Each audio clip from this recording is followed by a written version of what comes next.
I know everyone after this movie is like wondering what type of Spider-Man they would be. Definitely I would have like the web shooters, like not the mechanical ones, but I would literally be able to shoot webs from my wrist. What other traits would I have? I don't know.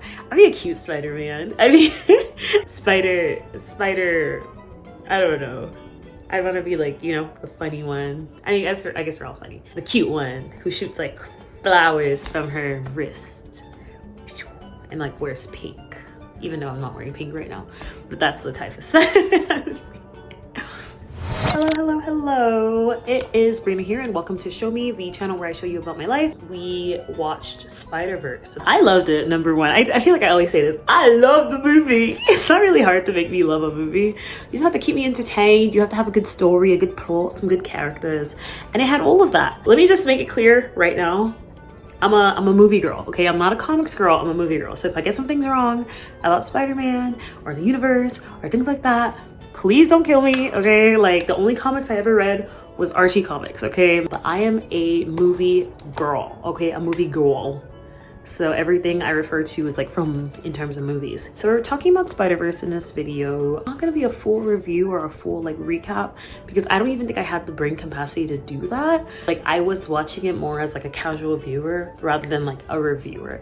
I feel like I would have to watch it again to review it accurately and I just don't got the time for that, okay? Like I would love to watch it again, but I got other movies to watch, like Transformers today. What I can do is talk about the characters because like I think that was like the strongest opinions I have. They're based on the characters, not really story and all that stuff. To make it easier for me is the tier maker. It's called Every Spider-Verse Character Tier Maker List, and I believe it's by Chase Kaiser, only because like that's his Twitter handles there. So I'll just use this as like my way of sorting out through the characters. Let me also give some space right here so I can just put it in there. So I already put down some of these people. These are like the variant spider people. It's like they have no limit to like which Spider-Man that they will put in, which it's really funny that there's so many variants of Spider-Man. I love comics in that sense, even though I don't read it, but I just love the like flexibility that each one has. Like you can literally make a dinosaur Spider-Man, a spider dino spider, whatever he's called. Spider plushie, bruh. Okay, so this is like the actual for real start. So we're gonna start with someone like very simple. How do you pronounce his name? Genki? Genk? He didn't really have too much of a role here. I heard he's supposed to be like Miles's best friend, but I guess in order to convey the fact that Miles is like lonely, like that's like one of the big themes of the movie is like Miles is like lonely. He feels alone. He has like hide this big part of him, but he has no one to like share that with. Yeah, you think it would be his like best friend who actually knows, who actually knows that he's Spider-Man, but didn't really put it in. So I don't know. I guess they could have done more of his character in a way because like in a sense he kind of helps Miles, like not helps Miles out, but he could be a solution to Miles's problem because like he knows I think he knows that Miles is Spider-Man. I'm pretty sure he does. Like Genki's like right there. Like you could definitely talk to him. Like no, he's not like a super genius. No, he's not like, you know, like a hero like you, but like he could definitely like, you know, be a listening ear and like help you out, but whatever. Mary Jane was barely there. I don't know how Mary Jane is letting her husband like go to all these places with Mayday. Does Mayday have powers? Like that's something I guess I should know, like I should figure out. It seems like she has powers, but then Peter's like, oh no, I gave her web shooters. So like at first I thought she was like a hybrid, like, you know, because like Peter obviously has like Peter B is like obviously Spider-Man, and so I thought she was like a half like spider girl, half human type of hybrid type of thing, but no, she just has web shooters. So if that's the case, like this is a human baby, like why are you bringing her the missions? Yeah, let's just add Mayday in there. She's like a cute baby character, but like why is she there? I bet she has like some significance in the story. I bet like she has like a comic based off of her where she's like, yeah, like, you know, like a superpower baby, like a super baby. But like why is she there? I forgot his name. Oh my gosh, I forgot his name. Don't be mad at me. I'm gonna put the name like here.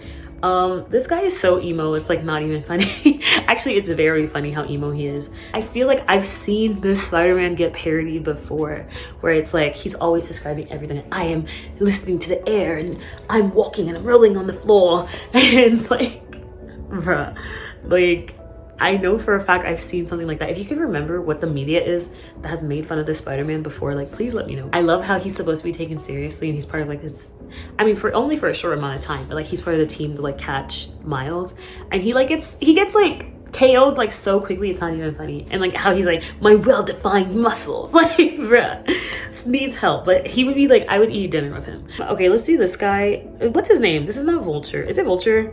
Whatever his name is, this like little character who started at the beginning of the movie with like the action scene, basically from like an alternate universe. I think one big aspect of this movie that I just really love is the art direction. Into the Spider-Verse was already really cool art direction because like people said it's like a comic book come to life. Like, it's literally like a moving comic book type of thing. And I think Across the Spider-Verse like took it a step further by like not just like making a animated comic book, but also like different medias of comics. So you have like the sketches, you have like the hard line art, you have like the scrapbook collage style. Like, it's just really cool how they were able to like do different styles of animation and different styles of art and still like implement it in the movie and make it all work. I wonder how it looks like in the movie. Like, do they know they're animated? Like, are they actually animated in the movie, you know? Because I think about it, like, let's say, you know how animations are like really just people in real worlds. Like, for example, like The Little Mermaid, it's not like their world is animated. It's like we just see it as animated, but they're like real life people. So I wonder if that's the same as Into the Spider-Verse. Like, is it like, I'm like, let's say I'm Miles, like, you know, real life, like live action Miles. Am I seeing this bird character as a paper sketch, you know? Or am I seeing him like in a human, like 3D version? Does that make sense? Because like in the movie they would like reference like, oh, you look like you catch fire, you look like you're made out of paper. So like, was he actually made out of paper, or was it just because like the animation made him out to look like paper? Does any of that make sense? I don't think any of that makes sense. My brain is just too complex for the human mind. But yeah, he was really cool. I just think he, like, especially early on, was a good example of like how the art style and art direction of this movie was gonna go, and it went really well. It was just really cool. And it's like, it's always really fun to just see like the different characters like not animated differently, but like drawn differently, and it still works. It's so cool. The other character who's like that is Hobie. Like, Hobie will have like 300 different styles of art. It's just really cool. Like, it's just cool, and you have that throughout the entire movie. It's like, I can only say cool so many times. Okay, what's next? Who's next? Who should go next? Rio could go next. She's cool. Love that girl. Love that lady. And since Rio's going, we can do Jefferson next. We love the parents here. Parents have my heart. I have two parents in a stable relationship, so I'm a little bit biased here, but I love parents. I love parent-children relationships. I have strict parents, but I think it was like a healthy type of strict, even though sometimes I think they were tripping. Sometimes I think they were tripping. They weren't like super strict to the point of like I felt like I had no control over my life, but they were strict enough where it's like every year I got older, they would release a little bit of control until they realized like, okay, she can handle it, she can like take responsibility for herself. And I think that's like a healthy type of strict, you know, like that makes sense. You know, it's always depicted as like a bad thing for parents to be strict in movies. I think I always kind of have a little bit of empathy for the parent, because the world really is kind of crazy out here, and people are naive. Like, kids are naive all the time, and I think you have to grow up to like look back and be like, oh yeah, I could have messed up right here. I say all that to say that, like, yes, Jefferson and Rio are strict, and I mean, maybe they do kind of overdo it, but I think they were doing okay. Like, an aspect of the story basically that I don't like is that Miles was 15 in this movie. It's not the fact that he's like 15 in and of itself, but it's the fact that he's 15, and a big theme of like his relationship with his parents, like a big theme for the parents is like letting go of control. Look at it from Rio and Jefferson's point of view. You have a 15-year-old boy. He's in New York, like already not a safe place, with like crazy villains. You don't know he's Spider-Man. All you know is that he's coming late to appointments, he's forgetting things, he's lying to you, like clearly lying to you. I think it's okay at that point to like want to ground him and want answers and like to question him and all that stuff. Like, I think in this type of story where like the parents are clearly like loving parents or just on the stricter side, I feel like they should just stuck with Miles is lonely, not Miles needs control of his life, because you're 15. Like, no offense, but 15-year-olds do stupid things. Even 20 freaking 5-year-olds do stupid things, but at least like they have a little bit of experience, a little bit of knowledge. You're not you're on your own, but like you can kind of figure it out. Like at that point you should like maybe have like, you know, a little bit of control over like life and finances and stuff like that, so you can like help yourself out. At 15 you don't have that. Like all you have is like your support system and then maybe like a little bit of like your own like knowledge, but like you're really still dependent on your parents, and that's okay if they're good parents. And Rio and Jefferson are good parents. I understand wanting control at that age, but like to make it seem like Jefferson and Rio were doing the wrong thing is like, I don't think that's fair, because like he's 15. Of course they want answers. He's lying to them. Like it's not safe out there, especially in that universe. It's definitely not safe. You got freaking spider people and all that stuff, and like vultures and like green goblins. Like bruh, let them be. Let them get their answers. Let's do my 3 OGs. We got Penny Parker. We got Parker. I was gonna say Parker Noir. We got Peter Noir, and then we got Peter Porker. I think that's his name. But like my OG 3, I'm sorry, they're S tier automatically. They were barely in this freaking movie. But they popped out at the end, and like, you know, like that gif where it's like, he's the GOAT. That's why he's the GOAT. The GOAT. It's like that's how I was feeling when I saw them pop up, because like they're really the OGs. Let me just tell you something, that ending, even though it was a cliffhanger, the ending where Gwen pulls up with all her freaking support for Miles, basically like it's implied they're gonna fight for Miles, and you see Penny, Porky, and Noir all pop up too, because like they are the OGs. Like that's the OG team, bruh. And I was just like, bruh, yes. Plus the new people, I was like, oh, it's a wrap. But it's just, honestly, like it's just nice seeing that like it doesn't matter how the society is treating Miles, he still has people on his side. Whether the whole canon event thing is true or not, whether like a whole universe will be destroyed or not, they trust and they love Miles enough that they will fight for him and like protect him. And like that's what I love. I just really like loyalty. I love friendship, and I love like community, you know, especially in stories. Like that's just like, that is my thing, bro. Like I want to stand up in the theater and be like, yeah. Okay, let's do the Prowler. There's like so much details that we can talk about in terms of Uncle Aaron, in terms of like Earth 42, Prowler Miles, like Earth 42 Miles. His braids were so thin. Everyone's like, oh, his braids, and I like his braid style too, but like so thin at the end. Wish he had put some more volume in his braids.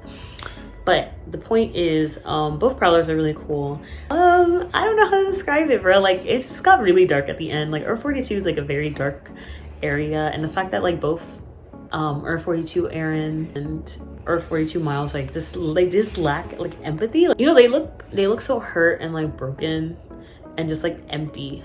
And it's like, do they even have like any love? Like do they show each other love? Like do they have any enjoyment? It's kind of like that kind of like, have they given up on life type of thing. Makes you think like, was our Miles supposed to become the Prowler in the first place, because there was already a Spider-Man? Like if he did become Prowler, like is this how he would have been? Because like, can you imagine, like our Miles are just so joyful and so happy, but like our 42 Miles is just so sad, and like he just looks broken. Like there was like, he just looked tired, honestly. He even looked older than Miles, which is crazy because Miles is grown. But it's just that type of like fatigue that you get from like just kind of giving up on life. So it's just, I don't know. Anyways, I'm ready for the second movie so bad. Let's do the Spot. Awesome villain. Sorry for thinking that you were a villain a week. I like that he started off kind of comedic, but then he became like very, very, very like dead serious. The idea that he has no face and his body is just like, I'm sorry, am I body shaming for saying his body's just like gross? I'm talking about pre-Spot, like he's already Spot, but like pre like him becoming interdimensional Spot, like his body was just nasty. I was just like, you're like, this is skin. I was like, what the, I was like, ugh, put that away. The fact that like the bank robbery was his first crime, but then he became so much more menacing later on. I'm like, bruh, how did you go from A to Z in like 3 minutes? Like it's crazy, but he was a really cool villain. Let's see. We'll do, I don't actually know how to pronounce his name, I'm sorry. It's gonna sound really bad, but I'm gonna call him Indian Spider-Man. That's really what he is, Spider-Man India, right? Like that's literally like his thing, like Spider-Man India. I know it's like Petriv, like Peteriv. I'm gonna get it wrong, but I can kind of spell it. But yeah, he had really cool scenes. I think he was like honestly has one of the like more fun style. I think everyone had like a really fun style. I was about to say he had one of the more cool styles of fighting, but like honestly everyone did, because like the animation was just that good that like everyone looked good. Spider-Man India is cool. He's a little cutie pie, and I like his introduction. Oh, my perfect hair, my perfect skin, my perfect leaf. I get all the girls, I'm just so hot. I did all these advertisements. He's like very much like the opposite of Miles. It's just fun. It's just fun. He's fun. Let's do Spider-Punk, also known as Hobie. When I found his name was Hobie as a BTS stan, whoa, whoa, whoa, whoa, whoa. I was like, oh my gosh, Hobie. I like that he's British. I like that he's black. I like his whole like, oh, I'm the anti-establishment and like anti whatever, like he's anti everything and pro everything at the same time. And like I just really like Hobie. Like I like the fact that he had Miles's back. Like now we could always be like, okay, so did he actually have Miles's back, or is he just against the organization? But whatever it is, like I just like the fact that he was there for Miles. Like him as a character himself, like even outside of helping Miles, like the fact that, I mean obviously he's a genius, like all spider people are geniuses, but like, you know, the fact that he's like slowly stealing things to create a watch. The whole scene of Hobie like helping out Miles when Miles is like trapped, and he's like, he like calls back like his use the palms, and like, you know, when all the tension and like the back and forth is going, he's like, bro, like, by the way, I quit. And it's just like, I don't know, everything about his character was just really cool. He had like very good lines. The one where he's like, don't enlist in the army if you don't know what you're fighting for. Like, you know, like things like that. It's just like, he's just really cool. Let's do Margot next. Margot's my baby. There goes my baby. Let this be known, first of all, love Margot. She's my favorite new character. I don't care. As soon as I saw her, loved her. I think she's like, she only had like 5 minutes, but she stole every single 5 minutes of screen time. In her world, I had to do so much research on her, but like in her world, like they spend most of their time like in the VR world, so like they're not really in the real world. And so she's Spider-Woman in the VR world. I think she's able to eventually be able to like not take out her virtual self, but like manifest her virtual self so that she can still be Spider-Woman. I wonder what her powers entail, you know? Obviously like virtually she can shoot, shoot, shoot, shoot, shoot, but I wonder if she can do that like when she's in the physical. That's why I'm like waiting for the second movie. Like I just want to see what her powers are. I won't lie to you, I want her and Miles to end it together. Okay, I don't care. But Spider-Gwen, Miles-Gwen, whatever it was called, whatever the ship name is called, I don't care. I never shipped them in the first place. I really didn't. I know people are like, oh, but the chemistry that they have, and like, you know, they've been building up since the last, I don't care. I don't ship them. I never have. I never will. Honestly, let me tell you something. And we're not trying to make competition here. Let me just put her down. Boom. Okay, this movie gave a lot of insight to her character. It's still Miles' story, but like it gave a little bit more details of Gwen and her lifestyle and all that stuff. But like aside from that, like yes, I understand Gwen's character more. I really didn't like Gwen's character in this movie. She was pissing me off so much. Oh my gosh. Even like aside from like all the like the organization stuff, like what's wrong with this girl? She's just weird. I don't remember her being this, I thought she was like a cool girl. I don't remember her being this awkward. I guess she is supposed to be like a variant of Peter Parker, right? Obviously there's a Peter Parker already in her world, but like she's kind of like a variation of Peter Parker. Like Gwen is never supposed to be like Mary Jane cool, I guess. Like maybe she's supposed to be like a nerd as well, but like, oh my gosh, taking out the freaking figure from the casing, I was like, girl. Going through his sketchbook, I was like, girl. When she came out of his room when he was missing and the parents were looking for him, I was like, girl. When she called the parents by the first name, I was like, girl. And then on top of that weird stuff, then she wants to like do all the like, I'm not gonna call it a betrayal. It's more like emotional betrayal and like hiding of information. I was like, girl. So like I already like didn't have strong feelings for Gwen in the other movie. Like I didn't really care for her. But like in this movie, I was just like, girl, yes, I understand that you're going through a hard time. Yes, I understand you don't want to go back home, but like you're a mess. And like I saw someone be like, oh, you can't hate Gwen. Like she's going through it. She's traumatized. Like she's scared. Like her father pulled a gun on her. But like I saw someone say this and I thought it was so correct. All this stuff could have happened to Miles and I don't think he would have ever done any of that stuff to Gwen. I feel like Miles would have told her immediately or as soon as he could have. And I know like, okay, that's more like Miles's character, I guess, like to break the rules and like be okay with breaking the rules. But like it goes to show you like what type of friend Gwen is and like what type of friend Miles. Like Miles would never do that to Gwen.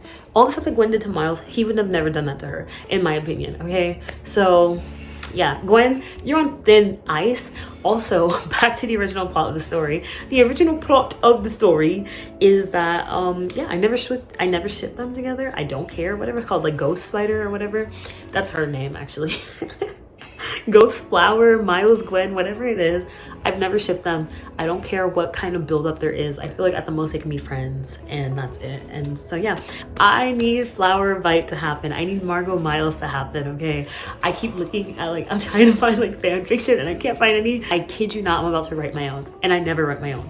But you know the saying, you either die reading fan fiction or you live long enough that you start writing it. And I'm about to start writing it because like I am going insane. There's not enough shippers out here. Like, where are the shippers?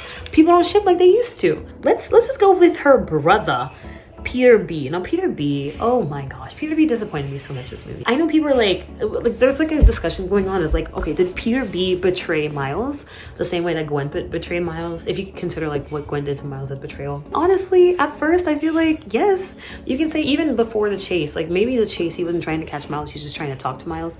Like even before the chase, I feel like he wasn't doing anything to kind of like help Miles. He was still trying to convince Miles to like stay. What I'm trying to say is like Hobie, he saw all these people were against Miles and he quit the organization. Whether that's because he actually considers Miles a friend or not, I don't know, and I don't care. But like he did not betray Miles in that sense. Like he was not participating in the action of trying to capture Miles and go against him. Peter B, whether you want to say like, oh, he wasn't trying to capture Miles, he wasn't doing anything to help Miles either. I don't know, something about Peter B's behavior just really pissed me off this freaking movie. Not because he was happy with a baby, like that part was like cute, but like just how he was treating Miles in this movie, where it's like, if you consider this man to be your son for real, like you should do what you can to like save this man and like to jump in and to like help him, not to just like kind of sit there and stand and be like a bystander. And then what really pissed me off about this freaking story, like the fact that like once it's clear that he's like gone, but like Miguel is still trying to capture him, even at this, like after Miles has escaped because of spider bite, not rebooting the system. After Miguel's trying to like claw the thing, Miles is already gone, and like I guess everything's kind of like considered settled, but obviously Miguel's gonna still try to capture him.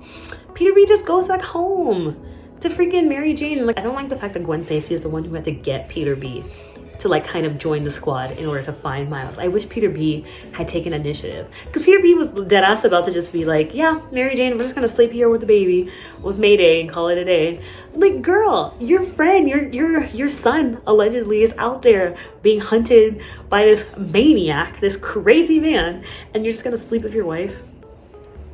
And it takes like another, however old Gwen Stacy is, it's gonna take like a 15 to 17-year-old to kind of like spur you to action to help this boy. Okay. Yeah, actually I'm gonna deduct points because girl, you pissed me off. You're less than your maybe, because you really pissed me off right there. Let's go into Miguel, stinky Miguel. I need every girl and boy to like stand up, get off your knees, wipe your mouths, and stand up, because the amount of just lust you guys have for this man who is literally just insane is crazy. Like the fact that Miguel at his big age of however old he is is doing all this to a 15-year-old boy is insane. Like, I don't care if he's like taken over by his like spider phenotype. I don't know whatever it's called. Apparently like he's like a cross, his DNA got spliced with the spiders. I don't care. Sir, you need to control yourself. I don't care if you got feral. You're about to kill that man. And he's a 15-year-old boy. Call him an anomaly. I saw someone say, how can you call someone an anomaly when you're the anomaly? When you're the one who destroyed a whole universe. Miles hasn't even destroyed a universe. He's in Spider-Man for like a year and a half. You were probably a father for 3 months and you messed up the whole universe. Like, you're the anomaly. So, Miguel was just off one. I was literally trying to like, because you know, like obviously like you see like the hype for the character, so you're like, you know, you're kind of like, oh yeah, I'm excited to like kind of like have a crush on another like character. And like throughout the whole movie I was like, when am I supposed to fall in love with this man? Because first of all, he don't even look that good. Like he looks tired. He looks tired. So like he doesn't even look that good. Like, I mean, like, yes, like when he like looks healthy, like he's cute, but like for the most part he looks tired. Like where's the handsomeness that you're like as guys are finding for? And then second of all, like even if he didn't look amazing, he look at a 10 out of 10. He's crazy, bruh. He's crazy. He needs help. He needs literal mental help. Like they need to do an intervention where they're like, hey, are you sure like this is he needs mental help. Is he right in the sense of like it's not right to sacrifice an entire universe for one person? Yeah, of course he is. I believe that. I really do. Just like surface level, would you save 100 people versus one person? I would save 100 people. So like in that sense I can understand, but like the extent that he went to is just literal levels of insanity. He needs help. mental health. You are the anomaly, sir. Leave this boy alone. I'm done with this freaking video. Like, honestly, I got pissed off. I'm so mad at Gwen and Peter B and Miguel that, like, literally, I'm just like, bruh, I'm done with this freaking video. But I can't finish the video without talking about my boy Miles. Long story short, I just love Miles. I wish his friends loved him too. My poor baby, like, he was really just fighting for his life out here. And the very end, it's like, bruh, the people he loves the most just betrayed him. Gwen, Peter B, freaking Uncle Aaron, and then himself. Like, bruh. Anyway, I'm just really sad now. This movie left me sad, but I'm really excited for the movie to come out. I hope it's next year. I hope it's like 2024, not 2025. Anyways, flower bite for the win. Thank you so much for watching. If you watched up to this point, if you like the video, like the video. If you like me, subscribe. If you want to talk to me about anything, especially Into the Spider-Verse, please follow me on my social media. I have a TikTok and I have I'll just say Twitter. I do not have Twitter. F Twitter. Twitter's crazy. I have a TikTok and I have an Instagram. Both are linked down below. You can also leave a comment down below, of course. Thank you so much for watching.